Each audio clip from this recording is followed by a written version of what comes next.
Hi, let's talk about Vencord plugins that will make your Discord client even more better, and you don't need to buy Nitro for this. I already made videos on how to install Vencord and how to add plugins. I will leave these video links in the description. And please follow this channel if you like videos about Discord and modifications. The first thing I should show you is one Vencord setting. Go to Vencord plugins, find settings.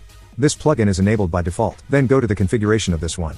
At this list choose, at the very top, or above the Nitro section. It will put the Vencord section to the top settings, and you don't need to scroll down every time when you have to get Vencord. Alright, the first plugin is BetterSettings. If you have it enabled, you can see that you have setting categories instead of that big list, and now you can fast navigate to the needed setting from this context menu. The next two plugins improve typing display. It's TypingIndicator and TypingTweaks. The first one adds an indicator next to the channel name if someone is typing message there, and the second plugin shows user avatar and the role color below the message box. These plugins look really nice. With the next plugin you can check if some user is currently in voice channel. Enable the UserVoiceShow plugin to see that in the profile of the needed user, but you can only see this if you are both joined to the server on which the user connected to the voice channel. The next two plugins are about code blocks. FixCodeblockGap removes an indent after some code is ending. If you enable it when sending a message with a code, you can see there is no gap after the code.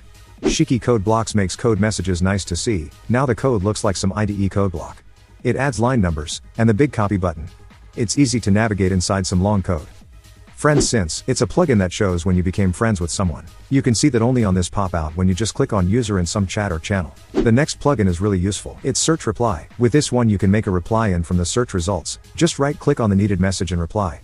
The QuickReply plugin allows you to fast reply using the keyboard. You can reply to the last message by pressing Ctrl+Up. If you press the up key one more time you can reply to the before last message. QuickMention plugin adds one more button to the message actions bar. You can fast mention someone using this button.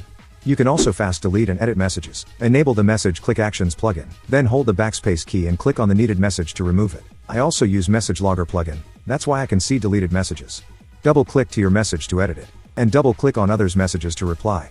The next plugin is ShowConnections. You can see some user connections like YouTube, Steam, Spotify, or other in the pop-outs. It shows only icons, but you can get more info by hovering the cursor, and it's clickable.